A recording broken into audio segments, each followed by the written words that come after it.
સુરતથી મારા મિત્ર અને પડોશી આવ્યા હંસાબેન અને સાથે લઈ આવ્યા પાકા જેકફ્રૂટ. જેકફ્રૂટ એકચ્યુઅલી મેં કેરેલામાં ફરવા ગયા ત્યારે ત્યાં તેનો આઈસ્ક્રીમ ટેસ્ટ કર્યો હતો અને કાચા જેકફ્રૂટનો ત્યાં કરી અને શાક બનાવવામાં આવે છે. એવી રીતના નોર્થ ઇન્ડિયામાં પણ બને છે, પરંતુ હંસાબેને મને એવું કીધું કે આની તો આપણી ગુજરાતી વાનગી બને છે પાકા જેકફ્રૂટની.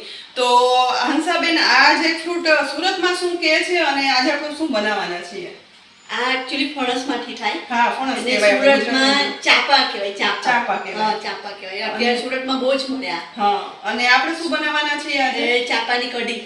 અચ્છા, તો આજે આપણે જેકફ્રૂટ એટલે ચાપાની કઢી બનાવશું, જે આપણા ગુજરાતી ટેસ્ટની બનશે. અને એ સિવાય એના બીજનું પણ એક સરસ વાનગી બને છે, જે હું તમને નેક્સ્ટ વીકમાં બતાવીશ. તો અત્યારે આપણે કઢી હંસાબેનના રીતથી બનાવીએ. જેકફ્રૂટ ગુજરાતીમાં કહેવાતા ફણસ અને સુરતીમાં ચાપાની કઢી બનાવવા માટે અહીં આ પાકા જેકફ્રૂટ છે ને તેને પાણીથી સાફ કર્યા પછી કઢી બનાવવા માટે 2 થી 3 નંગનો ઉપયોગ કરશું. તમારા સિટીમાં આ જેકફ્રૂટ કયા નામથી ઓળખાય છે ને તે કોમેન્ટ બોક્સમાં લખી મને જરૂરથી કહેજો. હવે જેકફ્રૂટને ચપ્પુ વડે કટ લગાવી વચ્ચેની સાઈડ આવેલું બીજ છે ને તે અલગ કરી લેવાનું. આ બીજની પણ એકદમ સરસ શાક બને છે, જેની રેસીપી હું થોડા દિવસમાં તમને બતાવીશ.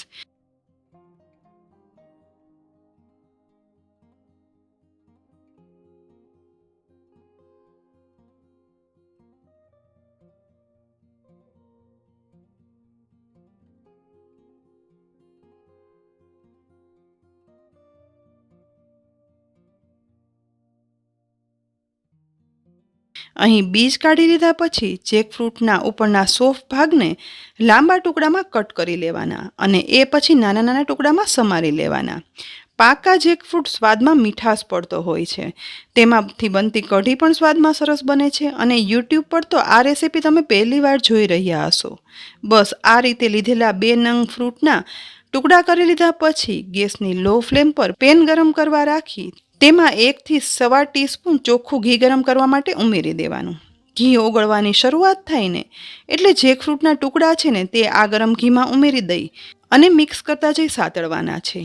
કઢી બનાવતા પહેલાં આ રીતે ટુકડા છે ને તે ઘીમાં સાતળવાથી કઢીમાં ઘીની એકદમ સરસ સુગંધ પણ આવે છે. અને જો આ જેકફ્રૂટ થોડા કડક અથવા કાચા હોય ને તો તે ઘીમાં સતળાવવાથી થોડા એવા સોફ્ટ ક્રીમી થઈ જશે, જેથી બનતી કઢીમાં ઓરિજિનલ સ્વાદ આવશે. અને આ જેકફ્રૂટમાંથી બનતી બીજી વાનગીમાં તમને કહું ને તો જેમ આપણે કાચી કેરીનું ખાંડ કે ગોળ ઉમેરી વઘાર્યું બનાવીએ ને એ રીતે પણ બનાવી શકાય. લગભગ 3 થી 4 મિનિટમાં ગેસની લો ફ્લેમ પર આ રીતે સતળાતા અહીં જુઓ ઘીમાં સતળાઈ એકદમ સોફ્ટ જેકફ્રૂટના ટુકડા છે ને તે ક્રીમી થઈ ગયા છે, જેની ક્રીમીનેસ પણ તમને દેખાઈ રહી છે. તો પેનને ગેસ પરથી નીચે ઉતારી અને જેકફ્રૂટના ટુકડા ઠંડા થવા દઈએ.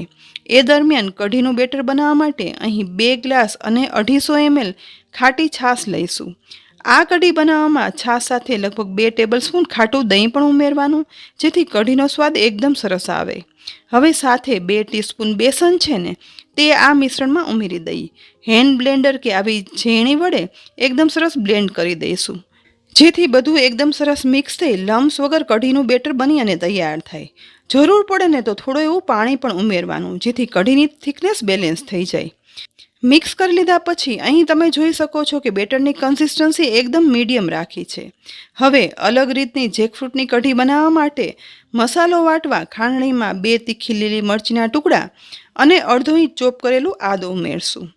આ બંનેને એકદમ સરસ વાટી લેવાના. આ કઢીમાં આ રીતે આદુ મરચાં વાટી અને ઉમેરવાથી લીલો મસાલાથી આ કઢીનો કલર ગ્રીનિશ ઉપર આવે છે. આદુ મરચાં એકદમ સરસ વટાઈ જાય ને એટલે તેને બનાવેલા કઢીના મિશ્રણમાં ઉમેરી દઈશું. એ પછી ફરીથી એ જ ખાંડણીમાં મીઠા લીમડાના 7 થી 8 પત્તા અને અડધી ટીસ્પૂન ચોપ કરેલું આદું ઉમેરી ફરીથી લીમડા અને આદુને વાટી લેવાના. કઢીમાં લીમડો આ રીતે વાટી અને ઉમેરવાથી તેને સ્વાદ અને સુગંધના કારણે કઢીને એક અલગ જ ફ્લેવર આવે છે. બસ એકદમ સરસ ક્રશ થયેલા લીમડા અને આદુને હવે કઢીના બેટરમાં ઉમેરી દેવાનું. સાથે મસાલામાં અડધી ટીસ્પૂન મીઠું, 2 ટીસ્પૂન ખાંડ કઢીના મિશ્રણમાં ઉમેરી ચમચા વડે બધું મિક્સ કરતા અહીં જુઓ વાટેલા આદુ મરચાં અને લીમડો મિક્સ થઈ અને આ બેટરનો કલર ગ્રીનિશ યલો થઈ ગયો છે. તો આ સમયે ગેસની મીડિયમ ફ્લેમ પર ગરમ થતી કઢાઈમાં બનાવેલું કઢીનું બેટર બધું ઉમેરી દેવાનું.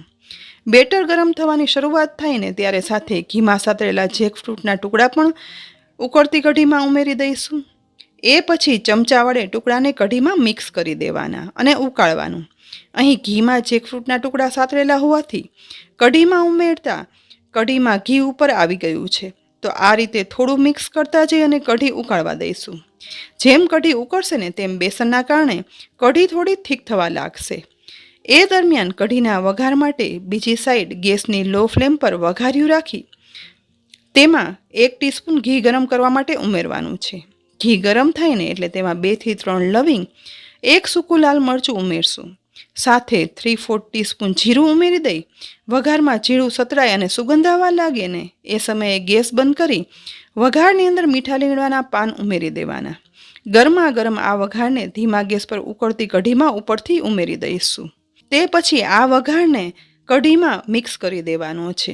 વ્યવસ્થિત વઘાર મિક્સ થઈ ગયા પછી મીડિયમ થિકનેસની જેકફ્રૂટની એકદમ મીઠાશવાળી બનતી આ કઢીમાં ઘીની ફ્લેવર પણ એટલી સરસ આવશે. તો આ કઢીને હવે સમારેલી કોથમીર વડે ગાર્નિશ પણ કરી દઈએ.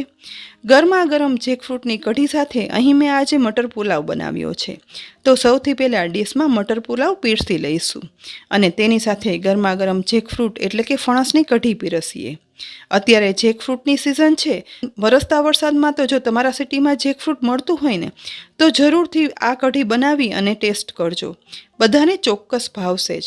અને ખરેખર જો આ રેસીપી નવી અને ઉપયોગી લાગી હોય ને તો અમારા આ વિડીયોને લાઇક કરી અને શેર કરજો. સાથે જ અમારી યુટ્યુબ ચેનલ સબસ્ક્રાઈબ કરી અમારા ફેસબુક પેજને પણ લાઇક કરી અને ફોલો કરી લેજો, જેથી આવી અનેક ઉપયોગી રેસીપીના અપડેટ્સ તમને તુરંત જ મળે. આવતીકાલે ફરી મળશું નવી રેસીપી સાથે. ત્યાં સુધી આવજો.